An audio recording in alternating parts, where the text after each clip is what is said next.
আমরা ওমরে ফারুকের জীবনী শুনবো। কার জীবনী? ওমরে ফারুকের জীবনী। আল্লাহ তাআলা তিনটা ইমানি ধাক্কা ওনার হৃদয়ে দিয়ে ওনাকে ইসলামের জন্য কবুল করে নিয়েছেন। কয়টা ধাক্কা? সবাই বলতে হবে, আরো জোরে বলেন কয়টা?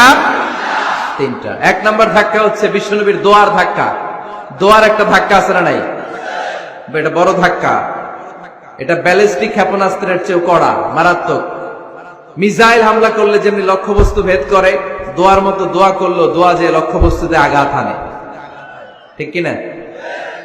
বিশ্বনবী দোয়া করলেন, আল্লাহুম্মা আইজ্জাল ইসলাম বিহাব্বির রাজুলাইনি ইলাইক। আল্লাহ, এই মক্কার দুইজন লোকের একজনকে তুমি কালিমার সুশীতল ছায়াতলে এনে দাও। দুইজন লাগবে না, কয়জন লাগবে? জোরে বলেন, একজন। কারণ যুগ জামানা পাল্টে দিতে চাই না অনেকজন, এক মানুষই আনতে পারে জাতির জাগরণ। এক মানুষই বিপদকালে বাঁচায় কাফেলায়, ক্ষুদ্র ডিঙ্গি বাঁচায় জাহাজ অসীম দরিয়ায়। এজন্য জামানা পাল্টে দিতে লাগে কয়জন? এজন্য বিশ্বনবী আল্লাহর কাছে দোয়া করলেন, আল্লাহ, মক্কার দুজনের একজন, দুজন চাই না, দুজনের যে কোনো একজনকে কালিমার সুশীতল ছায়া তোলে এনে দাও। এক হলো ওমর ইবনুল খাত্তাব, হয়তো খাত্তাবের বেটা ওমরকে তুমি ইসলামের ভেতরে নিয়ে আসো, কিংবা আবি জাহাল ইবনে হিশাম, হিশামের বেটা আবু জাহেলকে তুমি মুসলমান বানায়া দাও। দুইজন চাইছেন নাকি একজন? হয় খাত্তাবের বেটা ওমর কিংবা হিশামের বেটা আবু জাহাল, দুজনের একজনকে আমার চাই। ওমরে ফারুকের জন্য দোয়াটা কবুল করে নিয়েছে কে? তাহাজ্জুদের নামাজ পড়ে বিশ্বনবী যখন দোয়া করলেন, এই দোয়া যে ওমরে ফারুকের হৃদয়ে একটা ধাক্কা মারল। সুবহানাল্লাহ পড়েন। দোয়ার ধাক্কা বড় ধাক্কা, ঠিক কিনা? প্রায় শুনবেন ক্যান্সার হয়েছে, ডাক্তার বলে দিছে বাঁচবে 2 মাস। কয় মাস? এরপর আমি দেখছি লোকটা 8 বছর বেঁচে ছিল। কয় বছর? ডাক্তার বলছে বাঁচবে কয় মাস, বেঁচে ছিল কয় বছর? 8 বছর। কিসের বরকতে? দোয়া। কিসের বরকতে? তাহলে দোয়ার একটা পাওয়ার আছে না নাই? একটা বিশ্বনবী দোয়া করলেন, আল্লাহ, হয় ওমরে ফারুককে আপনি এনে দেন, অথবা আবু জাহেলের মনটারে নরম করে দেন। ওমরে ফারুকের জন্য দোয়াটা কবুল করে নিল কে? এই দোয়ার একটা বরকত ওমরে ফারুকের হৃদয়ে ছুঁয়ে গেল। এক নাম্বার ধাক্কা। ধাক্কা সব একবারে দেওয়া যায় না। ধাক্কা একবারে দেওয়া যায়? ডাক্তারের কাছে গেলে ডাইরেক্ট কি অ্যান্টিবায়োটিক মারে? কথা বলেন। প্রথমে সামান্য ওষুধ দেয়, সিম্পল ডোজ, তারপরে ডোজ একটু বাড়ায়, ফাইনালি কাজ না হলে অ্যান্টিবায়োটিক মারে। কথা বলেন। প্রথম ধাক্কাটা গেল তিনি দোয়ার ধাক্কা। বিশ্বনবী দোয়া করলেন, ওই দোয়ায় ওমরে ফারুকের হৃদয়ে ছুঁয়ে গেল। এরপরে রব্বুল আলামিন ওমরে ফারুককে ধাক্কা মারলেন কোরআনের একটা সূরা দিয়ে। সূরাটার নাম হলো সূরাতুল হাক্কা। কি সূরা? কোন সূরা দিয়ে ধাক্কা দিছে? সূরা হাক্কা। সূরা হাক্কা দিয়ে দিছে এক, কথা কয় না। সূরা হাক্কা দিয়ে দিয়েছেন এক। আল হাক্কাতু মাল হাক্কা ওয়া মা আদরাকা মাল হাক্কা।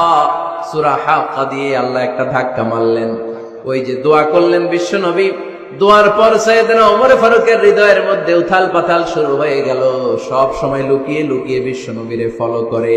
বিশ্বনবী ডানে গেলে ওমরে ফারুক ডানে যায়, বিশ্বনবী বাঁয়ে গেলে ওমরে ফারুক বাঁয়ে যায়। বিশ্বনবী রাত্রিবেলা নামাজ পড়লে ওমরে ফারুক পেছনে লুকিয়ে লুকিয়ে বিশ্বনবীর কোরআন শুনে। বিশ্বনবী মসজিদুল হারামের পাশে দাঁড়িয়ে রাতের এশার সালাত আদায় করছিলেন। ওই টাইমে বিশ্বনবী সূরাতুল হাক্কা তেলাওয়াত করছিলেন। কোন সূরা? সূরাতুল হাক্কা বিশ্বনবী তেলাওয়াত করছেন। ওমরে ফারুক মন্ত্রমুগ্ধ হয়ে বিশ্বনবীর কণ্ঠের তেলাওয়াত শুনে। বিশ্বনবীর তেলাওয়াতের কণ্ঠ আমাদের কণ্ঠের মতো নাকি? বিশ্বনবীর কণ্ঠ কারি বাসাদের কণ্ঠের মতো? আহমদ বিন ইউসুফের কণ্ঠের মতো? আমার নবীর কণ্ঠের সুরের ঝংকারের সাথে পৃথিবীর কোন কারি সাহেবের তুলনা চলবে? কত মধুর, কত সুন্দর, কত অসাধারণ তেলাওয়াত করতেন আমার বিশ্বনবী। একবার তেলাওয়াত শুনলে পাগল না হয়ে কেউ থাকতে পারত না। বিশ্বনবী ওমরে ফারুককে দেখেন নাই। ওমরে ফারুক লুকিয়ে লুকিয়ে বিশ্বনবীরে ফলো করে। বিশ্বনবী এশার সালাতে সূরা হাক্কা তেলাওয়াত করতে আরম্ভ করলেন। তেলাওয়াত করতে করতে করতে করতে বিশ্বনবী সামনের দিকে যেতে লাগলেন। বিশ্বনবীর চমৎকার কণ্ঠের তেলাওয়াত শুনে ওমরে ফারুক মুগ্ধ হতে লাগলো। ওমরে ফারুক অবাক, কিরে এত সুন্দর শব্দের গাঁথনি, এত সুন্দর বাক্য, এত সুন্দর অন্তমিল, এত সুন্দর কথা, এটা কবিতার মতো লাগে, মনে হয় মোহাম্মদ কবি হয়ে গেছে। কি হয়ে গেছে সবাই বলেন? মনে হয় মোহাম্মদ কবি হয়ে গেছে, কাব্য প্রতিভা দিয়ে নিজেই কবিতা বানাইছে। ওমরে ফারুক যখন মনে মনে ভাবলেন এগুলো মনে হয় মোহাম্মদ কবিতা পড়ে, মোহাম্মদ মনে হয় কবি হয়ে গিয়েছে। ইন দা মিন টাইম বিশ্বনবী তেলাওয়াত করছিলেন সূরা হাক্কা থেকে, ওয়ামা হুয়া বিকাউলি শাইরিন ক্বালিলাম মা তুমিনুন। এই আয়াতের অর্থ হলো এটা কোনো কবির বানানো কবিতা নয়, তোমরা অল্প সংখ্যক লোকই এই কোরআনের উপরে ঈমান আনো। সুবহানাল্লাহ পড়ে। বিশ্বনবী ওমরে ফারুককে দেখছে নাকি? কথা কয় না, দেখেছে না? বিশ্বনবীর মতো তেলাওয়াত করে যাচ্ছে। ওমর ফারুক যখন মনে করলেন কিরে এই কথাগুলো এত সুন্দর, এটা মনে হয় কবিতা। ইন দ্য মিন টাইম বিশ্বনবী যে আয়াতটা তেলাওয়াত করছিলেন, কোইন্সিডেন্টলি দৈবাত মিলে গিয়েছে। ওই আয়াতের অর্থ ছিল এটা কোনো কবির বানানো কবিতা না, খুব অল্প সংখ্যকই তোমরা ঈমান আনো। এবার তো ওমর ফারুক আটকে উঠলেন, ঘটনা কি? আমি মনে মনে ভাবলাম মোহাম্মদ কবি, আর যেটা পড়তেছে এটা কবিতা, কিন্তু মোহাম্মদ আমার দেখেও নাই, কিন্তু বলতেছে এটা কবির বানানো কবিতা না। তাহলে মোহাম্মদ মনে হয় গণক হয়ে গেছে। কার মনে কি চলে না দেখেই বলতে পারে। নাউজুবিল্লাহ পড়বেন না? ওমর ফারুক এবার মনে মনে ভাবে মোহাম্মদ তাহলে কবি না, আগেরটা ভুল ধারণা আমি করেছি, মোহাম্মদ কবি নয়, মোহাম্মদ হলো গণক। আওয়াজ করে পড়েন না আউযু বিল্লাহ। মোহাম্মদ মানুষের মনে কি চলে গণনা করে সব টের পেয়ে যায়, সব বুঝতে পারে।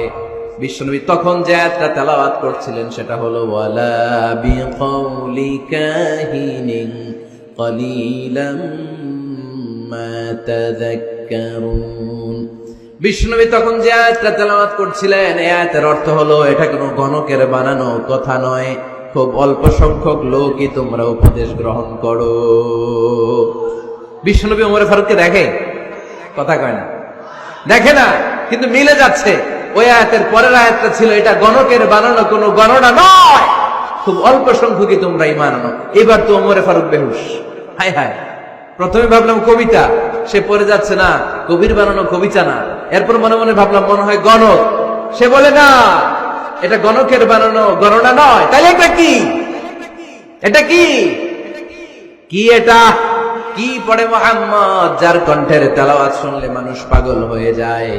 বিশ্বনবী তখন পড়তে আরম্ভ করলেন তানজিলুম মির রাব্বিল আলামিন। এর মানে হলো এটা কবিতা না, এটা গণকের বানানো গণনা না, মানুষের বানানো কিচ্ছু না, এটা গোটা বিশ্বের রব আল্লাহ পাকের বাণী। সুবহানাল্লাহ পড়ে। এই 2 নাম্বার ডোজ করলো। প্রথম ডোজ পড়ছে দোয়ার ডোজ। প্রথম ডোজ কিসের? দোয়া। 2 নাম্বার সূরা হাক্কা দিয়ে আল্লাহ দিলেন এক ধাক্কা। এই সূরা হাক্কার ওই ঘটনার পর ওমরে ফারুক তো পাগল পড়া, কি ঘটে গেল আমার সাথে ওই দিন, আমি মনে মনে যা ভাবি সব মোহাম্মদ বুঝে। আল্লাহ 2 নাম্বার ডোজ দিলেন সূরা হাক্কা দিয়ে এক ধাক্কা। সুবহানাল্লাহ পড়েন। এরপরে ওমরে ফারুক প্রায় বিশ্বনবীর কথা ভাবেন, বিশ্বনবী কোথায় যান লুকিয়ে লুকিয়ে দেখেন। এবার রব্বুল আলামিন ভাবলেন এবার সূরা তাহা দিয়ে আমি 3 নাম্বার ডোজ দিয়ে দিব। পড়েন সুবহানাল্লাহ। এবার 3 নাম্বার ডোজ পাবেন, কিন্তু শয়তান ওয়াসওয়াসা দিচ্ছে, ওমরে ফারুক যাও, মক্কায় ঘোষণা হয়েছে মুহাম্মদের কল্লা এনে দিতে পারলে এত এত স্বর্ণ মুদ্রা। শয়তানের ওয়াসওয়াসায় আবার ভুল পথে হাঁটতে লাগলেন সাইয়েদনা ওমর। নাঙ্গা তরবার নিয়ে বিশ্বনবীর মাথা কাটার জন্য বের হয়ে গেলেন। বনু জাহারা গোত্রের একটা লোক বলে, ওমর তুমি কোথায় যাও? ওমরে ফারুক বলেন মুহাম্মাদের কল্লা কাটার জন্য যাচ্ছি। পড়েন নাউজুবিল্লাহ। আবু জাহারা গোত্রের লোক বলে তুমি মুহাম্মাদের কল্লা কাটতে যাও? আরে তোমার বোন ফাতিমা বিনতে খাত্তাব আর তোমার বোনের জামাই সাঈদ, এরা তো 2জন কালিমা পড়ে মুসলমান হয়ে গেছে। আরে মুহাম্মাদের কল্লা পরে কেটো, আগে ঘর সামলাও। যে ওমর, আগে ঘর সামলাও, পরে তুমি মুহাম্মাদের কল্লা কাটতে যাও। ওমরে ফারুক রেগে গেলেন, রাস্তা ঘুরিয়ে বাড়ির দিকে চলতে আরম্ভ করলেন। রাগে তিনি গড়গড় করছেন। ওমরে ফারুকের বোন ফাতেমা বিনতে খাত্তাব, বোনের জামাই সাঈদ, তাদের দুইজনকে খাব্বাব রাদিয়াল্লাহু তাআলা আনহু সূরা তাহা ঘরের ভিতরে তেলাওয়াত করে শোনাচ্ছিল। পড়েন সুবহানাল্লাহ। সূরা তাহা দিয়ে আল্লাহ একটু পরে ধাক্কা মারবে আরেকটা। ওমরে ফারুক যখন আসলেন, ওমরে ফারুকের আওয়াজ শুনে খাব্বাব রাদিয়াল্লাহু তাআলা আনহু লুকিয়ে গেলেন। ওমরে ফারুক দরজার মধ্যে কড়া নাড়লেন। বোন বলে, কে তুমি? সাইয়েদনা ওমর বললেন, আমি ওমর। খুলে দেওয়া হলো। ঘরের ভেতরে ঢুকেই কথা নাই বার্তা নাই, নিজের আপন বোনকে মারতে শুরু করলো ওমর। বোন জামাইকে আঘাত করতে শুরু করলো। মারতে মারতে নিজের কলিজার টুকরা বোনকে, বোনের জামাইকে সাইয়েদনা ওমরে ফারুক পিটাতে পিটাতে রক্তাক্ত করে ফেললেন। গা দিয়ে ফিনকি বের হয়ে যখন রক্ত বের হয়, সাইয়েদনা ওমরে ফারুকের দিলের মধ্যে মায়া তৈরি হয়ে যায়। সাইয়েদনা ওমরে ফারুক বললেন, আমার কলিজার টুকরা বোন আর বোন জামাই, তোরা কেন মুহাম্মাদের কথায় পাগল হলি? বুঝলাম না কেন মক্কার লোকগুলো পাগল পড়া হয়ে সব মুহাম্মাদের দলে চলে যায়। কি এমন কথা মুহাম্মদ তোদের শোনায়, কি এমন বাণী তোদের শোনায় যে বাণী শুনে সব তোরা মুহাম্মাদের দলে চলে গেলি? কি আছে মুহাম্মাদের কাছে? কি কি জাদুটা? কি কি জাদু পেলি সেখানে? আমার একটু দেখা। বোন ফাতেমা বলে, না ভাই, ইন্নাকা রিজিস, তুমি নাপাক।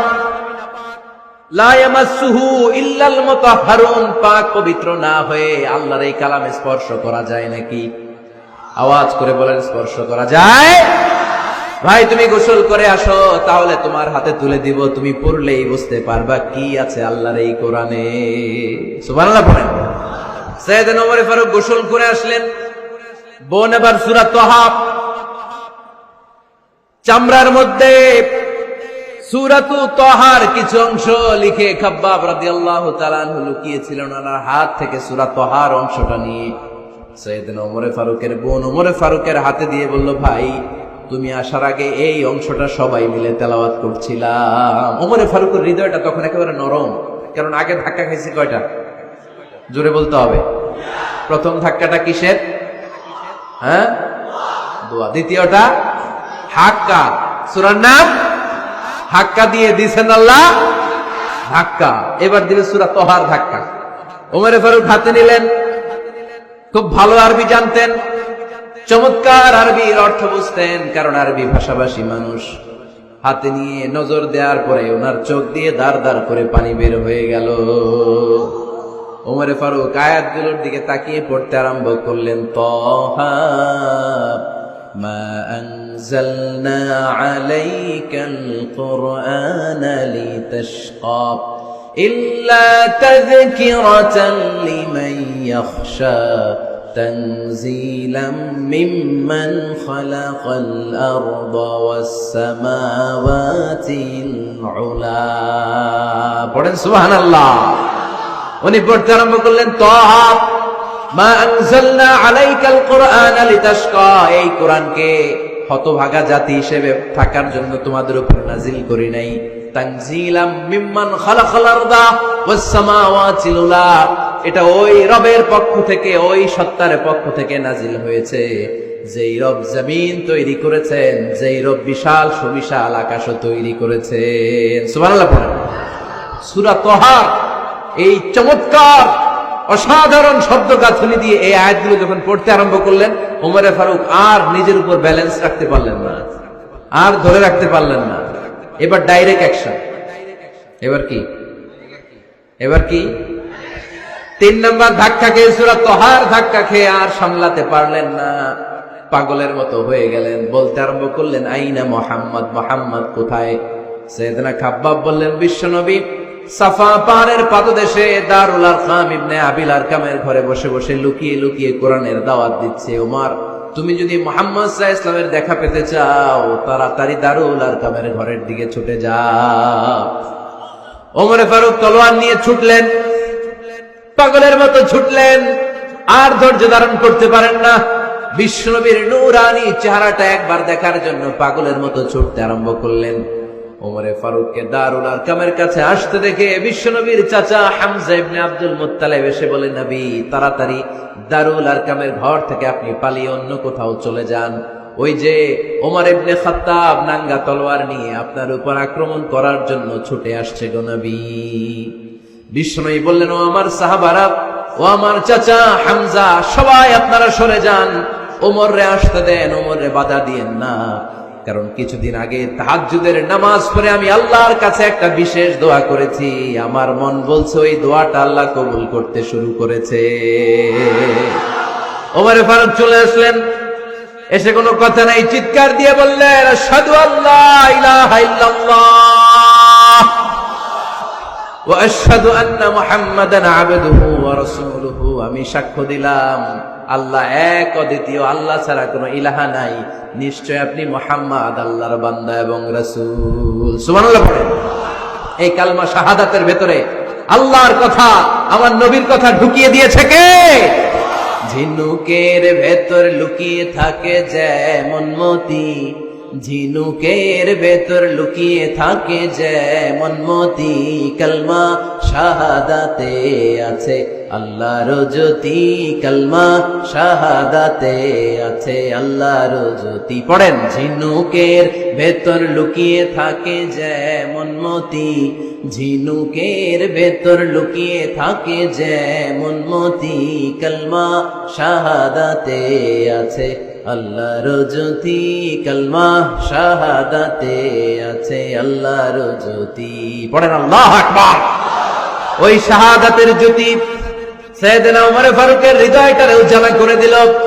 দুনিয়ার সব ভয়কে পেছনে ফেলে এক আল্লাহর ভয়কে অন্তরে ধারণ করে আওয়াজ করে বললেন, আশহাদু আল্লা ইলাহা ইল্লাল্লাহু ওয়াহদাহু লা শারীকা লাহু ওয়া আশহাদু আন্না মুহাম্মাদান আবদুহু ওয়া রাসূলুহু। পড়েন সুবহানাল্লাহ।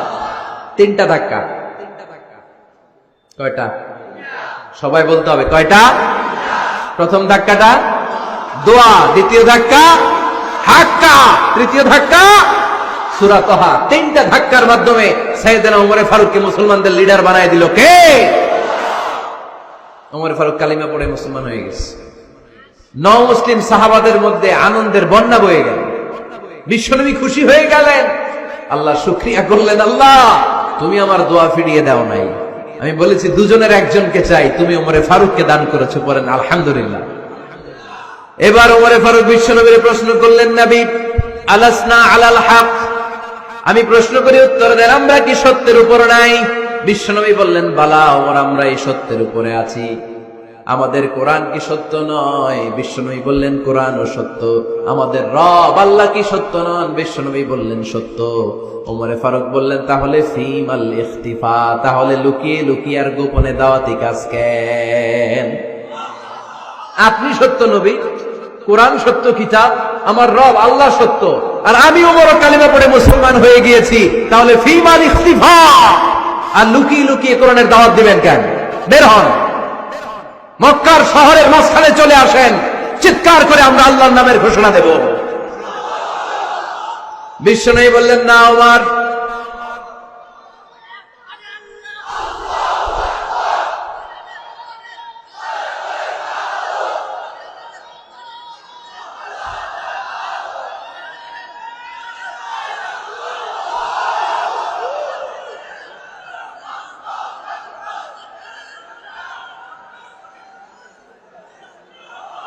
বিশ্বনবী ডেকে বললেন, না ওমর, এটা মাক্কি জীবন, ওমর এটা মাক্কি জীবন, এখানে দাওয়াতি কাজ করব লুকিয়ে লুকিয়ে, আস্তে আস্তে। আল্লাহ যখন আমাদেরকে বিজয়ী করে দিবেন তখন আমরা প্রকাশ্যে দাওয়াত দিলে কোনো সমস্যা নাই। সাইয়েদনা ওমর ফারুক বলেন, না ও নবী, আমার উপর ছেড়ে দেন, আমি দেখব, আপনি আমারে শুধু মক্কার জমিনে একটা মিছিল দেওয়ার অনুমতি দেন। কিসের অনুমতি? আল্লাহর নামের তাকবীর দেওয়ার অনুমতি দেন। বিশ্বনবী বললেন, ঠিক আছে, সাবধানে তাকবীর দিও। ওমরে ফারুক তাকবীর দেওয়ার জন্য লোক খুঁজতে আরম্ভ করলেন। নও মুসলিম 11 জন সাহাবাকে খুঁজে পেলেন। কয়জন? ওমরে ফারুক বললেন 11 জনই চলবে। 11 জনকে 2 লাইন করলেন। কয় লাইন? পিছনে 6 জন, সামনে 5 জন। পিছনের লাইনের নেতা বানিয়ে দিলেন বিশ্বনবীর চাচা হামজা ইবনে আব্দুল মুত্তালিবকে।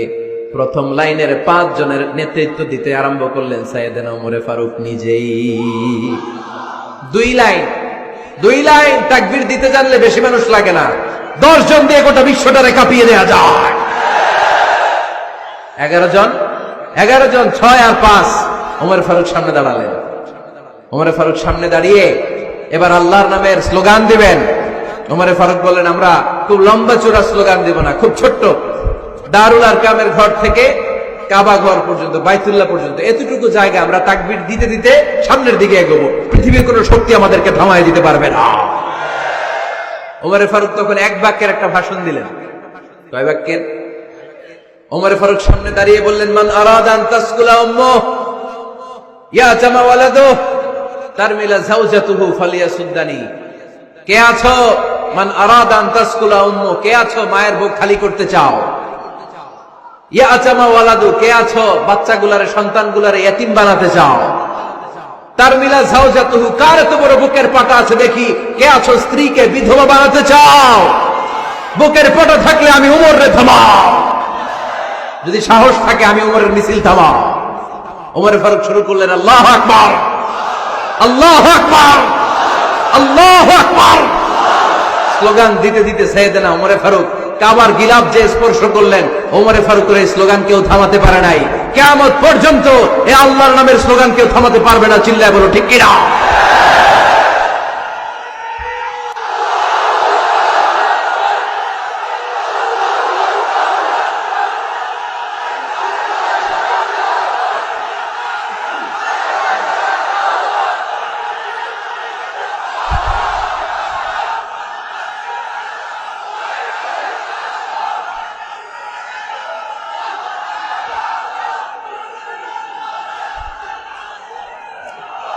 ওমরে ফারুকের স্লোগান সেদিন মক্কায় কেউ থামাইতে পারছিল? আওয়াজ করে বলতে পারছিল? এখনো আল্লাহর নামের স্লোগান কেউ থামাই দিতে পারবে? কিয়ামত পর্যন্ত আমার রবের স্লোগান কেউ থামাতে পারবে? পারবে না। আবু জাহেল, উতবা, শাইবা, ওয়ালিদ ইবনে মুগীরা আল্লাহু আকবার ধ্বনি শুনে বাইরে আসছে। কিরে, এত বড় স্লোগান, আমাদের কাছ থেকে পারমিশন নেয় নাই, অনুমতি নেয় নাই। অনুমতি নেওয়া ছাড়াই স্লোগান শুরু। বের হয়ে দেখে মিছিলের সামনে ওমর। ওমরে ফারুককে দেখে আবু জাহেল দিছে এক দৌড়, উতবা দিছে আরেক দৌড়, সাইবা দিছে বহু দৌড়। সুবহানাল্লাহ পড়বেন না? এজন্য ওমর বেশি লাগে না, ওমর লাগে একজন। চিল্লায় বলতে হবে, ওমরে ফারুক লাগে কয়জন?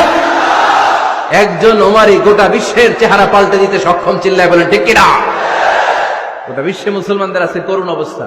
আমাদের কোনো সেন্ট্রাল লিডারশিপ নাই। আমাদের মুসলিম দেশগুলোর এক করে রাখবে, ভাইয়ের ভাইয়ের মতো রাখবে, আমাদের স্বার্থ নিয়ে কথা বলবে, এরকম নেতা আমাদের নাই। ঠিক কিনা? আমরা সেই ওমরে ফারুকের অপেক্ষায়, আমরা সেই ইমাম আল মাহাদির অপেক্ষায়, যার একটা হুঙ্কারে আর আহ্বানে গোটা বিশ্বের সব মুসলমান এক প্ল্যাটফর্মে চলে আসবে। ওইরকম নেতা একজন লাগবে। কয়জন? গোটা মুসলিম উম্মাকে একত্রিত করার জন্য একজন ওমরে যথেষ্ট। ঠিক কিনা? আবার বিশ্বনবী বলছেন, লা নাবিয়্যা বা'দি ওয়ালা রাসূলা, আমার পরে কোন নবী নাই, আমার পরে কোন রাসূল নাই। তবে লাউ কানা বা'দি নাবিয়্যুন লাকানা উমর, আমি নবীর পরে যদি নবী হওয়ার যোগ্যতা কারো থাকে, আমার ওমরের মধ্যে সেই যোগ্যতা আল্লাহ দিয়েছে। প্রভু তুমি বলেছো রাসূল দেবে না, বলনি দেবে না ওমর, বলনি দেবে না হামজা তারি, খালিদ বিজয় সমর। প্রভু তুমি বলেছো রাসূল দেবে না, বলনি দেবে না ওমর, বলনি দেবে না হামজা তারি, খালিদ বিজয় সমর। প্রভু তুমি বলেছো রাসূল দেবে না। আল্লাহু আকবার। একটা ওমর দরকার। কয়জন দরকার? কয়জন দরকার? এই পুরা উম্মাহ, মুসলিম উম্মার মধ্যে ওনার পজিশন নাম্বার 3। ওমর ফারুকের পজিশন নাম্বার 1 নম্বর পজিশন বিশ্বনবী সাল্লাল্লাহু আলাইহি ওয়াসাল্লাম। দ্বিতীয় পজিশন আবু বকর। আর 3 নম্বর পজিশন, সুবহানাল্লাহ পড়বেন না? আশরাতুল মুবাশশিরিন বিল জান্নাহ, জান্নাতের সুসংবাদ প্রাপ্ত অনেক সাহাবার কথা হাদিসে পাওয়া যায়, কিন্তু এক হাদিসে আল্লাহ রাসূল সাল্লাল্লাহু আলাইহি ওয়াসাল্লাম 10 জন সাহাবীর কথা বলেছেন। ওই 10 জনের ভেতরে সাইয়েদনা ওমর ফারুক আছে না নাই? আবার ওমর ফারুক ছিলেন বিশ্বনবীর শ্বশুর। সাইয়েদনা ওমর ফারুকের কন্যা হাফসা রাদিয়াল্লাহু তাআলা আনহাকে বিশ্বনবী বিয়ে করে ওমর ফারুকের জামাই হয়েছে, আর ওমর ফারুককে বিশ্বনবী শ্বশুর বানিয়েছে। সুবহানাল্লাহ পড়েন। আগে জানতেন এটা? ওমরে ফারুক রাদিয়াল্লাহু তাআলা আনহু যে বিশ্বনবীর শ্বশুর ছিল, এটা আজকে প্রথম জানলেন। কে কে দেখি? দেখছেন, অনেকেই জানে না। মাশাআল্লাহ, হাত নামান, আমরা জেনে নিব, জানতে কোনো সমস্যা নাই। বাঁচতে হলে জানতে হবে, বাঁচতে হলে কি করতে হবে? জানতে হবে। 4 জন খলিফার 2 জন হচ্ছে বিশ্বনবীর মেয়ের জামাই, বাকি 2 জন হচ্ছে বিশ্বনবীর শ্বশুর। সাইয়েদনা উসমান রাদিয়াল্লাহু তাআলা আনহুর কাছে বিশ্বনবী সাল্লাল্লাহু আলাইহি ওয়াসাল্লাম 2 কন্যাকে বিয়ে দিয়েছেন। বিশ্বনবী সাল্লাল্লাহু আলাইহি ওয়াসাল্লামের মোট কন্যা 4 জন। কয়জন? বড় মেয়ের নাম যায়েনব রাদিয়াল্লাহু তাআলা আনহা, ওনার স্বামীর নাম ছিল আবুল আস ইবনে রাবি'। তার পরের মেয়ের নাম হচ্ছে উম্মে কুলসুম, ওনাকে বিয়ে দিয়েছিলেন বিশ্বনবী সাইয়েদনা ওসমান রাদিয়াল্লাহু তাআলা আনহুর সাথে। উম্মে কুলসুম রাদিয়াল্লাহু তাআলা আনহার ইন্তেকালের পরে আরেক মেয়ে রুকাইয়াকে বিশ্বনবী সাইয়েদনা ওসমানের কাছে আবার বিয়ে দিয়ে দিলেন। সুবহানাল্লাহ পড়েন। আর সবচেয়ে ছোট্ট কন্যা ফাতেমা রাদিয়াল্লাহু তাআলা আনহাকে বিয়ে দিয়ে দিলেন নিজের চাচাতো ভাই সাইয়েদনা আলী রাদিয়াল্লাহু তাআলা আনহুর সাথে। তার মানে সাইয়েদনা ওসমান আর সাইয়েদনা আলী ছিল বিশ্বনবীর মেয়ের জামাই, ঠিক কিনা? আজ সাইয়েদনা আবু বকর রাদিয়াল্লাহু তাআলা আনহুর কন্যা আয়েশা রাদিয়াল্লাহু তাআলা আনহাকে বিশ্বনবী বিয়ে করে আবু বকর রাদিয়াল্লাহু তাআলা আনহুকে বানালেন শ্বশুর। আর ওমরে ফারুকের কন্যা হাফসা রাদিয়াল্লাহু তাআলা আনহাকে বিয়ে করে ওমরে ফারুককেও বানালেন শ্বশুর। তাহলে 4 খলিফার 2 জন জামাই। 2 জন, আওয়াজ করে বলতে হবে, 4 খলিফার 2 জন, বাকি 2 জন। ওমরে ফারুক রাদিয়াল্লাহু তাআলা আনহুকে আল্লাহ তাআলা জ্ঞানও দিয়েছেন, আবার প্রজ্ঞাও দিয়েছেন। জ্ঞান আর আল্লাহর ভয়, তাকওয়া। আমার প্রিয় ভাইরা, রামগঞ্জের ভাইরা, তাই না? রামগঞ্জের ভাইরা, কোন ব্যক্তিকে যদি আল্লাহ তাআলা জ্ঞান দেয়, আবার যদি তাকওয়ার গুণ দেয়, জ্ঞানও আছে আবার আল্লাহর ভয়ও আছে, এই লোকের কেউ থামায় রাখতে পারবে না। এরা কেউ থামায় রাখতে পারে না, সে গোটা বিশ্ব জয় করবে। সাইয়েদনা ওমরে ফারুককে আল্লাহ তাআলা জ্ঞানও দিয়েছেন, আবার তাকওয়াও দিয়েছেন। সুবহানাল্লাহ পড়েন। বিশ্বনবী সাল্লাল্লাহু আলাইহি ওয়াসাল্লাম স্বপ্ন দেখলেন, বিশ্বনবী দুধ খাচ্ছেন, আঙ্গুলের ভেতর দিয়ে ফাঁক দিয়ে দুধ বের হয়, বিশ্বনবী দুধ খাচ্ছেন। খেতে খেতে একটু দুধ আঙ্গুলে লেগে আছে, এই আঙ্গুলটা কারো মুখে না দিয়ে বিশ্বনবী সাল্লাল্লাহু আলাইহি ওয়াসাল্লাম ওমরে ফারুকের মুখের ভিতরে ঢুকাই দিলেন। অতিরিক্ত দুধটা ওমরে ফারুক খেলেন। সাহাবারা বললেন, মাযা ওয়ালতা বিহি ইয়া রাসূলুল্লাহ, হে আল্লাহর রাসূল, এই স্বপ্ন দিয়ে কি বুঝালেন? বুঝলাম না। বিশ্বনবী সাল্লাল্লাহু আলাইহি ওয়াসাল্লাম বললেন, আউয়ালতু বিহি আল ইলম, এটা দিয়ে আমি জ্ঞান বুঝিয়েছি, কারণ অতিরিক্ত দুধের অংশটা আমি কাউরে না দিয়ে ওমরকে দিয়েছি, তার মানে ওমরের জ্ঞানের কোনো তুলনা হয় না। এজন্য স্বপ্নে যদি কেউ দেখেন আপনি দুধ পান করছেন, এটা প্রমাণ করে আল্লাহ তাআলা আপনাকে দ্বীনের জ্ঞান দান করবেন। আবার বিশ্বনবী সাল্লাল্লাহু আলাইহি ওয়াসাল্লাম আবার আরেক রাতে স্বপ্ন দেখলেন, সাহাবারা লাইন ধরে বিশ্বনবীর সামনে দাঁড়ানো, কোন সাহাবার জামা নাভি পর্যন্ত, কোন সাহাবার জামা হাঁটু পর্যন্ত, কোন সাহাবার জামা টাকনু পর্যন্ত, কোন সাহাবার জামা আরো ছোট, কিন্তু ওমরে ফারুকের জামা বিশ্বনবী দেখলেন এত বড়, টেনে হিচড়ে হিচড়ে বিশ্বনবীর সাথে চলছে। সুবহানাল্লাহ পড়বেন না? সাহাবারা বললেন, মাযা ওয়ালতা বিহি ইয়া রাসূলুল্লাহ, হে আল্লাহর রাসূল, এটা দিয়ে আপনি কি বুঝাতে চাইলেন? বিশ্বনবী বললেন, আউয়ালতু বিহি আত-তাকওয়া, এটা দ্বারা আমি দিনদারি বুঝালাম, তাকওয়া বুঝালাম। সুবহানাল্লাহ পড়েন। বিশ্বনবী দেখলেন কোন সাহাবার জামা এতটুকু, কোন সাহাবার জামা এত লম্বা, কোন সাহাবার জামা পা পর্যন্ত লম্বা। আর সাইয়েদনা ওমরে ফারুককে দেখলেন, ওনার জামা এত লম্বা, ওমরে ফারুক টেনে হিচড়ে জামা নিয়ে চলতেছে। বিশ্বনবী বুঝাতে চাইলেন, ওমরের যেহেতু জামা লম্বা, ওমরের ভেতরে আল্লাহর ভয়, দিনদারিও খুব বেশি। চিল্লায় বলেন ঠিক কিনা? জ্ঞানও দিয়েছেন, আবার দিনদারিও দিয়েছেন। এই দুইটা জিনিস যদি থাকে, এই পৃথিবীতে তাকে সফল রাষ্ট্রনায়ক বানায় দেয় কে? আবার এই পৃথিবীর বুকে যত নারীরা জান্নাতে যাবে, সব নারীদের সর্দারিনী হবে সাইয়্যিদাতুনা ফাতিমা রাদিয়াল্লাহু তাআলা আনহা। এই দুনিয়াতে যত যুবকরা জান্নাতে যাবে, তাদের সর্দার হবে সাইয়েদনা হাসান আর হুসাইন রাদিয়াল্লাহু তাআলা আনহুমা। আর এই দুনিয়ার বুকে যত বয়স্ক মানুষেরা জান্নাতে ঢুকবে, তাদের নেতৃত্ব দিবেন সাইয়েদনা আবু বকর আর সাইয়েদনা ওমর। বয়স্ক যারা আছেন, আপনাদের নেতৃত্ব দিবে কে? হ্যাঁ, একজন কয় আল্লাহ। না, আল্লাহ তো তোমার জান্নাত দিবে, তোমার জান্নাতে নিয়ে যাবে কে? সাইয়েদনা আবু বকর, সাইয়েদনা ওমর। আর ইয়াং যারা তোমরা এসেছো, তোমরা যখন জান্নাতে ঢুকবে, তোমাদের লিডারশিপ নিবে কে? হাসান আর হুসাইন রাদিয়াল্লাহু তাআলা আনহুমা। আর নারীরা যারা জান্নাতে প্রবেশ করবে, এই নারীদের নেতৃত্ব দিবে বিশ্বনবীর কলিজার টুকরা নয়নের পুতুলি সাইয়্যিদাতুনা ফাতিমা রাদিয়াল্লাহু তাআলা আনহা। সুবহানাল্লাহ পড়বেন না? Omar Farooq, the super hero of Muslim উম্মাহ। আমরা কাদেরকে সুপার হিরো বানায় রাখছি আমরা জানি না। এই নায়ক নায়িকা, গায়ক গায়িকা, মডেলরা, চোখ ধাঁধানো গ্ল্যামার নিয়ে যারা চলে, এরা আমাদের মডেল নয়। আমাদের মডেল সাইয়েদনা ওমর ফারুক। ঠিক কিনা? ঠিক কিনা? ওমর ফারুক মসজিদে নববীর খতিব, খুতবা দিচ্ছেন। আপনারা কথা শুনতেছেন? কষ্ট হচ্ছে? কষ্ট হচ্ছে কার কার দেখি? তোমার? এরে বাইদা রাখেন রশি দিয়ে এই জায়গায়। বেশি লাফালাফি করতেছো, আর লাফাবা না, ঠান্ডা মাথায় শোনো। ওকে, মাশাআল্লাহ, ভালো ছিল। থাক, বাধার দরকার নেই, এমনি বসে থাকবে। মনোযোগ আছে না গেছে?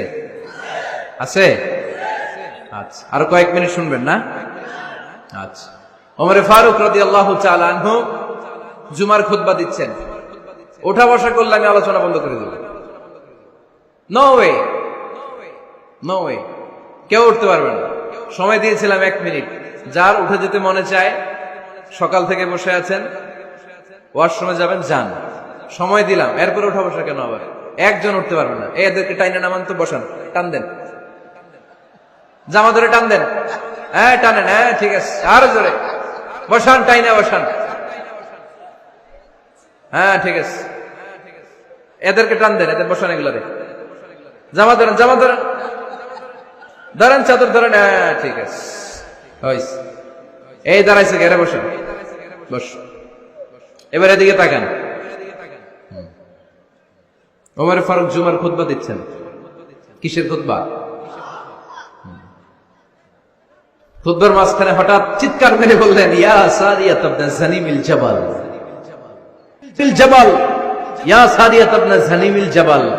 মানে, এই সারিয়া, এইদিকে না, জাবাল, পাহাড়ের দিকে, জাবাল, জাবাল, গো টু দা মাউন্টেন, পাহাড়ের দিকে যাও। এই কথা বলে আবার থেমে খুতবা দেওয়া শুরু করলেন। সাহাবারা আগা মাথা কিছুই খুঁজে পেল না।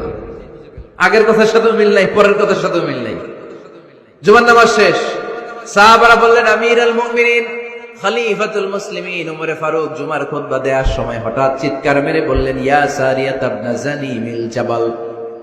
আপনার এই বাক্যের সাথে আপনার খুতবার আগের কথার কোনো মিল পেলাম না, পরের কথারও কোনো মিল পেলাম না। আপনি বুঝিয়ে বলেন, কেন বলেছেন, আমরা তো বুঝলাম না।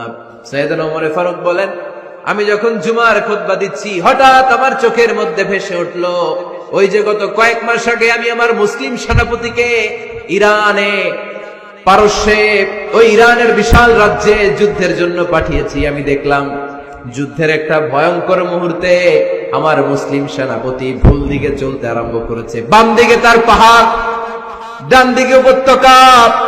ডান দিকে যদি সে চলে যায়, উপত্যকায় চলে যায়, শত্রু বাহিনীর হাতে ধরা খেয়ে সব মারা যাবে। আর আমার সেনাপতি যদি মুসলিম বাহিনীকে নিয়ে পাহাড়ের উপর উঠে যায়, আল্লাহর মেহেরবানিতে এই যুদ্ধেও তারা জয়লাভ করবে। এজন্য আমি মসজিদের মিম্বারে দাঁড়িয়ে রব্বুল আলামিন আমার চোখের সামনে ওই যুদ্ধক্ষেত্রের দৃশ্যপটটা তুলে ধরেছে। ওইটা দেখে আমি এখানে দাঁড়িয়ে আমার সেনাপতিকে কমান্ড দিয়েছি। পড়েন সুবহানাল্লাহ। যেন তেন মানুষ না, এটা জুমার মিম্বারে দাঁড়িয়ে 1000 কিলোমিটার দূর পারস্যে কি হচ্ছে সেটাও দেখতে পেতেন আল্লাহর মেহেরবানিতে। সুবহানাল্লাহ পড়ে। সাহাবারা বিশ্বাস করে নিলেন, কিন্তু মুনাফিক টাইপের যেগুলো, এগুলো বলে এটা আবার কেমন কথা, উনি আছেন মদিনার মিম্বারের মধ্যে দাঁড়িয়ে, হাজার হাজার কিলোমিটার দূরে কি হচ্ছে উনি দেখবেন কেমনে। এরা বিশ্বাস করলো না, সাহাবারা সবাই বিশ্বাস করলো, মুনাফিক গুলো বিশ্বাস করলো না। তারা মনে মনে ভাবলো, এই মুসলিম সেনাপতি বিজয়ের বেশে যেদিন মদিনায় আসবে, আমরা মদিনার উপকণ্ঠে দাঁড়িয়ে থাকবো, ওদেরকে জিজ্ঞেস করবো এমন এমন দিন ওমরে ফারুকের কণ্ঠের কোনো আওয়াজ শুনতে পেরেছিলে কিনা। বিজয়ী বেশে সাহাবারা যখন ফিরে আসতো, সব মুমিনরা আহলান ওয়া সাহলান জানাতে ওনাদেরকে রিসিভ করতে যেত, মুনাফিক গুলো যেত না। কিন্তু ওই দিন মুনাফিকরা সবার আগে যায় হাজির। মুসলিম সেনাপতি যখন ঢুকলো, জিজ্ঞেস করলো, মুসলিম সেনাপতি এত দিন আগের কথা, জুমার দিন দুপুর বেলা যুদ্ধক্ষেত্রে হঠাৎ করে আমিরুল মুমিনিনের কোনো কথা তুমি তোমার কান দিয়ে শুনতে পেরেছিলে কিনা বলো। সেনাপতি বলল, তোমরা কেমন করে বুঝলা, কেমন করে তোমরা জানলা? তোমরা ঠিকই জেনেছো, ঠিকই ধরেছো, ঠিকই বলেছো। যুদ্ধের কঠিন মুহূর্তে ভুল করে আমি উপত্যকার দিকে মুসলিম বাহিনীকে নিয়ে ছুটতে আরম্ভ করেছিলাম। হঠাৎ করে আমিরুল মুমিনিনের একটা কণ্ঠ আমার কানের ভেতরে ভেসে আসলো। আমি শুনতে পেলাম, ইয়া সারিয়া তাবনা জানিমিল জাবাল, ডান দিকে উপত্যকার দিকে যেও না, তাড়াতাড়ি বাম দিকে পাহাড়ের উপর চড়ে যাও। শুনেছি আমি, আমার নিজ কানে শুনেছি, তোমরা কি করে জানলে? আমি নিজে শুনেছি। সেদিন আমিরুল মুমিনিনের এই ইনস্ট্রাকশন, এই গাইডলাইন যদি আমরা ফলো করতে না পারতাম, শত্রু বাহিনীর হাতে আমরা কচুকাটা হতাম। আমাদের চেহারা, আমাদের আত্মীয় স্বজনরা তোমরা কেউ দেখতে পেতে না। পড়েন সুবহানাল্লাহ। This is our super hero. আমাদের সুপার হিরোর নাম কি? চিল্লায় বলতে হবে, ওমরে ফারুক রাদিয়াল্লাহু তাআলা আনহু। এভাবে গাইডলাইন দিয়েছেন উম্মাহকে, এভাবে ইনস্ট্রাকশন দিয়েছেন। ওমরে ফারুকের ব্যাপারে বিশ্বনবী বলেছেন, আশাদ্দুহুম ফি আমরিল্লাহি উমর, আল্লাহর জমিনে আল্লাহর দ্বীন বাস্তবায়নের ক্ষেত্রে আমার ওমরে ফারুকের চাইতে কঠিন কেউ ছিল না। এজন্য ওমরে ফারুককে মুনাফিকরা জমের মতো ভয় পেত। কারা ভয় পেত? এমনকি শয়তানও ভয় পেত। সুবহানাল্লাহ পড়েন। বিশ্বনবী বলতেন, মা লাকিয়াকা শাইতানু সালিকান ফাজ্জান ইল্লা সালাকা ফাজ্জান গায়রা ফাজ্জিন। ওমর, তোমার যদি ইবলিস শয়তান এই রাস্তা দিয়ে হেঁটে আসতে দেখে, ইবলিস শয়তান এই রাস্তা রেখে দিয়ে অন্য রাস্তা দিয়ে হাঁটে। ওমর, তুমি যদি এই রাস্তা দিয়ে হাঁটো, শয়তান জীবনে ওই রাস্তা দিয়ে হাঁটবে না, এই রাস্তা ধুয়ে আরেক রাস্তা দিয়ে হাঁটে। সুবহানাল্লাহ করতে পারলেন না? আল্লাহর হাবিব সাল্লাল্লাহু আলাইহি ওয়াসাল্লামের স্ত্রীরা মাঝে মাঝে রাসূল সাল্লাল্লাহু আলাইহি ওয়াসাল্লামের কাছে বায়না ধরতো, নবী আমাদেরকে এইটা দেন, ওইটা দেন, আমাদের ঘরে এইটা নাই, ওইটা নাই। বিশ্বনবীকে, আমার কাছে কিচ্ছু নাই, থাকলে এমনি থাকো, নাইলে যাও। কিন্তু বিবিরাও ছাড়ে না, নবী আমাদের এটা দেন, ওইটা দেন, বায়না ধরছে সব বিবিরা। বিষ্ণুবীর স্ত্রী ছিল কয়জন? হ্যাঁ, কয়জন? 11 জন। দাসী 2 জন, সব মিলে 13 জন। 11 স্ত্রী ধরছে, নবী এটা দেন, ওইটা দেন। বিষ্ণুবী বলে কিছু নাই, স্ত্রীরাও ছাড়ে না। ইন দ্য মিন টাইম বিষ্ণুবী হঠাৎ একটা সালাম শুনতে পেলেন। কে যেন দরজার মধ্যে এসে দাঁড়িয়ে নক দিচ্ছে আর বলছে, আসসালামু আলাইকুম রাহমাতুল্লাহ। বিষ্ণুবী সালামের উত্তর দিলেন, ওয়ালাইকুম আসসালাম ওয়া রাহমাতুল্লাহ। আর বিষ্ণুবী বুঝতে পেলেন এটা সাইয়েদনা ওমরে ফারুকের কণ্ঠ। কার কণ্ঠ? সালামের উত্তর দিয়ে বিবিদের দিকে তাকায় দেখে একটা বিবিও নাই, সব অন্দরমহলে দৌড়। সুবহানাল্লাহ কইবেন না? এটারে ভয়ের কারণে দৌড় এটা বলে না, শ্রদ্ধার কারণে, তার হাইবাতের কারণে। হাইবাত, পার্সোনালিটি, এটাকে বলে হাইবাত ওমর। ওমরে ফারুকের হাইবাত, পার্সোনালিটি এত স্ট্রং ছিল, ওনাকে দেখলেই মানুষ ভয় পেত। ইসলামের জন্য ভয়। সুবহানাল্লাহ পড়তে হবে। বিশ্বনবীর কলিজার টুকরা স্ত্রী আম্মা জান আয়েশা রাদিয়াল্লাহু তাআলা আনহা, উনি নিজে ওমরে ফারুককে ভয় পেতেন, নিজেও ভয় পেতেন। মাঝে মাঝে বিশ্বনবীর সাথে ঝগড়া হয়ে গেলে, মধুর ঝগড়া, ভালোবাসার ঝগড়া যদি হয়ে যেত, বিশ্বনবী বলতেন, আয়েশা চলো মিটমাট করে ফেলো, ঝগড়া করার কয়দিন থাকো, চলো মিটমাট করি। তো মিটমাট করার জন্য রাজি আছো? আম্মা জান আয়েশা বলতেন, হ্যাঁ রাজি আছি। তো কারে আনা যায়? ওমরে ডেকে আনি মিটমাট করার জন্য। আয়েশা রাদিয়াল্লাহু তাআলা আনহা বলে, ওরে বাপ রে বাপ, ওমর, না না, ওমর গালিজ, ওমরে ফারুককে ভয় লাগে আমার। সুবহানাল্লাহ করবেন না? বিশ্বনবী যখন বলতেন, আয়েশা তাহলে তোমার আব্বুকে ডেকে আনি, আম্মা জান আয়েশা বলতেন, ঠিক আছে, আব্বুরে ডেকে নিয়ে আসেন। আবু বকর রাদিয়াল্লাহু তাআলা আনহুরে ডেকে নিয়ে আসেন। আমার আব্বুর মতো নরম দিলের মানুষ আমি জীবনে দেখি নাই। আবু বকর রাদিয়াল্লাহু তাআলা আনহু খুব নরম দিলের লোক ছিলেন। তার বিপরীতে ওমরে ফারুক ছিলেন খুব কঠিন মেজাজের। দুইটাই লাগে, কথা কন। নরমও যেমন লাগে, গরমও লাগে। নরম গরমের সমন্বয় দরকার আছে না নেই? আর সুপার হিরো ওমরে ফারুক রাদিয়াল্লাহু তাআলা আনহু। আমরা যাদের আমাদের ছোট্ট বাচ্চা আছে, ঘরে 2 বছর 3 বছরের শিশু আছে না আমাদের, রাতের বেলা দেখবেন খেতে চায় না, খালি মায়ের জ্বালায়। তো মা তখন বলে, এই খাও, নাইলে ভূত আসবে, ওই যে বিড়াল আসবে, বাঘ আসবে, ভাল্লুক আসবে, এগুলো বলে না? এগুলো বলে ভুলিয়ে বালিয়ে বাচ্চাকে ভয় দেখে খাওয়াতে চায়। লক্ষ্মীপুরে আপনারা কিসের ভয় দেখান? হ্যাঁ, ভূতের। কিসের? কিসের? বাঘের? কালা বিলাই, কালাচান। আচ্ছা, তো এই যে বাঘ আসবে, ভাল্লুক আসবে, এই তাড়াতাড়ি খাও, বাঘ আসবে। বাঘের কথা শুনলে বাচ্চারা খেয়ে ফেলে ভয়ে, এই ভূত আসলো, ভূত তাড়াতাড়ি খা, না খাইলে ভূতে ধরবে তোরে, খা। সাথে সাথে খায়। মদিনাতে যখন ওমরে ফারুক রাদিয়াল্লাহু তাআলা আনহু মদিনার খলিফা, তখন মদিনার বাচ্চারাও মাদেরকে এরকম জ্বালাতো, খেতে চাইতো না। মায়েরা খাবার নিয়ে বাচ্চাদের পেছনে ঘুরতো। তখন মদিনার মায়েরা বাচ্চাদেরকে বলতো, তাড়াতাড়ি খাও, হা হুয়া ইয়াতি উমর, হুয়া উমর, তাড়াতাড়ি খাও, ওই যে ওমর আসতেছে, ওমর, ওমর আসতেছে শুনলেই বাচ্চারা তাড়াতাড়ি খেয়ে ফেলতো, বাঘের মতো ভয় পেত। চিল্লায় পড়েন আল্লাহু আকবার। মুসলিম ইতিহাসে প্রথম চিফ জাস্টিস আবু বকর রাদিয়াল্লাহু তাআলা আনহু যখন খলিফা, চিফ জাস্টিস বানাই দিয়েছেন ওমরে ফারুককে। সর্বপ্রথম কোরআন সংকলনের পরামর্শ দিয়েছেন সাইয়েদনা ওমরে ফারুক। এই যে কোরআন 114 সূরা 30 পারা, আগে কি এরকম ছিল? কথা কন না কেন? আগে গাছের পাতায় লেখা ছিল, পশুর চামড়ায় লেখা ছিল, ওটের হাড্ডির মধ্যে লেখা ছিল কোরআন। এভাবে যখন হাফেজে কোরআন সাহাবারা শহীদ হতে আরম্ভ করলো, এক যুদ্ধে টানা 70 জন হাফেজে কোরআন সাহাবা নিহত হলেন, শহীদ হলেন। ওমরে ফারুক তখন আবু বকর রাদিয়াল্লাহু তাআলা আনহুর কাছে যেয়ে বললেন, আবু বকর, আপনি কোরআন জমা করেন, সব কোরআনের কপিগুলো একসাথে করে এরকম একটা কোরআন করেন। আবু বকর বললেন, না, আমার নবী যেটা করেন আমি এটা করতে পারি না। কিন্তু ওমরে ফারুক ছাড়েন, আর এটা করেন, করলে ভালো হবে, গোটা মুসলিম উম্মাহ উপকৃত হবে। বারবার বারবার বারবার সাইয়েদনা আবু বকর রাদিয়াল্লাহু তাআলা আনহুকে এত জোরাজুরি করতেছিলেন, অবশেষে আবু বকর রাদিয়াল্লাহু তাআলা আনহু বললেন, ওমরে ফারুকের জোরাজুরিতে এই কাজের জন্য আল্লাহ তাআলা আমার হৃদয়টারে খুলে দিলেন। আল্লাহ আমার হৃদয়ের ভিতরে ইলহাম করে দিলেন, আর আল্লাহ বুঝাতে চাইলেন, আবু বকর, ওমরের কথাই শোনো, ওমর যেটা বলে তেমনটাই করো। কারণ ওমরে ফারুককে বলা হয় মুহাদ্দিস। কি বলে? সবাই বলেন, কি বলে? মুহাদ্দিস না মিয়া? মুহাদ্দিস মানে যে হাদিস বিশারদ, আর মুহাদ্দিস মানে যার মুখ থেকে আল্লাহর কথাগুলো বেরোয়। আল্লাহ কি বলতে চায়, আল্লাহ তাআলা ওই কথাগুলো, ওই ভাবনাগুলো ওই লোকের মুখ দিয়ে বের করে দেয়। জোরে পড়েন সুবহানাল্লাহ। বিশ্বনবী বললেন, লিকুল্লি উম্মাতিন মুহাদ্দিস, সব উম্মতের মধ্যে আল্লাহ তাআলা একজন করে মুহাদ্দিস পাঠায়। আমার উম্মতের মধ্যে মুহাদ্দিস লোকটার নাম হলো ওমর। বিভিন্ন সময়ে ওমরে ফারুক যেমনটা ভাবতেন, ঠিক তেমন তেমন কোরআনের আয়াত পাঠিয়েছে কে? মদিনার সবচেয়ে বড় মুনাফিকের নাম হচ্ছে আব্দুল্লাহ ইবনে উবাই ইবনে সালুল। নাম শুনছেন? মুনাফিক চিনেন তো আপনারা? ভিতরে এক, বাইরে আরেক। তার নাম সর্দার হচ্ছে আব্দুল্লাহ ইবনে উবাই ইবনে সালুল। ইন্তেকালের পরে তার ছেলে আব্দুল্লাহ এসে বলে, ইয়া রাসূলুল্লাহ, এটা চমৎকার ঘটনা, মনোযোগ দিয়ে শুনুন।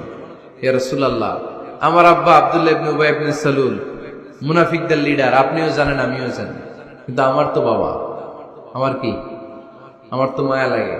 ইয়া রাসূলুল্লাহ, আমার আব্বা ইন্তেকাল করেছে, আপনার গায়ের একটা জামা খুলে দেন। কি খুলে দেন?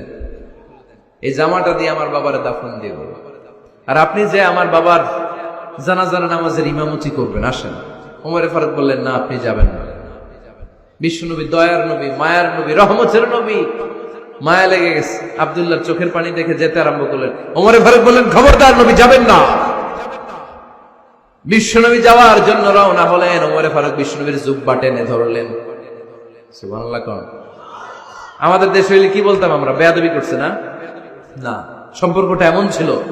ওমরে ফারুক জুব্বা টেনে ধরেছেন। যখন আল্লাহ আয়াত নাযিল করলেন, ইস্তাগফির লাহুম আও লা তাস্তাগফির লাহুম ওয়া ইন তাস্তাগফির লাহুম 70 মাররাতান ফালাই ইয়াগফিরাল্লাহু লাহুম। বিশ্বনবী ওমরে ফারুককে সরিয়ে দিয়ে জুব্বাটা হেঁচকা টান মেরে জানাজার নামাজের ইমামতি করে আসলেন। আসার সাথে সাথে ওমরে ফারুকের পক্ষে আল্লাহ আয়াত নাযিল করলেন, নবী, ইস্তাগফির লাহুম আও লা তাস্তাগফির লাহুম, আপনি মুনাফিক সর্দারের জন্য ক্ষমা চান কিংবা না চান, জুব্বা দেন কিংবা কাঁদেন, যাই করেন না কেন, 70 বার যদি এই মুনাফিক সর্দারের জন্য আপনি ক্ষমা চান, আমি আল্লাহ আপনার এই দোয়া কবুল করব না। খবরদার, এটাই ফার্স্ট, এটাই লাস্ট। আর কোন মুনাফিকের জানাজা দিতে আপনি যাবেন না। ওমরে ফারুকের পক্ষে কোরআনের আয়াত নাযিল করেছে কে? ওইরকম ওমর আমাদের কয়টা লাগবে? চিল্লায় বলতে হবে কয়টা? কারণ সাইয়েদনা ওমরে ফারুক আমাদের অনুপ্রেরণা, সাইয়েদনা আবু বকর আমাদের অনুপ্রেরণা, হামজা আমাদের অনুপ্রেরণা, সাইয়েদনা বেলাল ইবনে রাবাহ আমাদের অনুপ্রেরণা। নায়ক নায়িকা, গায়ক গায়িকা আমাদের অনুপ্রেরণা নয়। এজন্য আমরা সাহাবীদের জীবনী পড়ব। রাজি আছেন? হাত তুলে আল্লাহরে দেখান, আওয়াজ করে বলেন আল্লাহ, আরো জোরে বলেন আল্লাহ। নবীর সাহাবারা আমাদের মডেল, আমরা যেন সাহাবাদের দেখানো পথে মতে থাকতে পারি, চলতে পারি, আমল করতে পারি, সমাজটারে পরিবর্তন করতে পারি। তুমি তৌফিক দাও, আমিন। আর জোরে পড়ি আমিন। আমরা যখন সাহাবাদের জীবনী পড়ি, ওমরে ফারুকের জীবনীতে এরকম অসাধারণ অনেক অনুপ্রেরণা আপনি খুঁজে পাবেন। সাইয়েদনা আবু বকরের জীবনী থেকে অনেক অনুপ্রেরণা আপনি খুঁজে পাবেন। এগুলো আপনার ইমানকে চাঙ্গা করবে, আল্লাহর পথে অটুট থাকতে আপনাকে সহায়তা করবে। রাজি আছেন তো সবাই? আল্লাহ আমাদের সবাইকে কথাগুলো বুঝার, আমল করার তৌফিক দান করুক। আমরা সবাই পড়ি আমিন। আপনারা ভালো থাকবেন, সুস্থ থাকবেন, সুন্দর থাকবেন। আবার হয়তো দেখা হয়ে যাবে কোনো তাফসীরুল কোরআনের ময়দানে। সুবহানাকাল্লাহুম্মা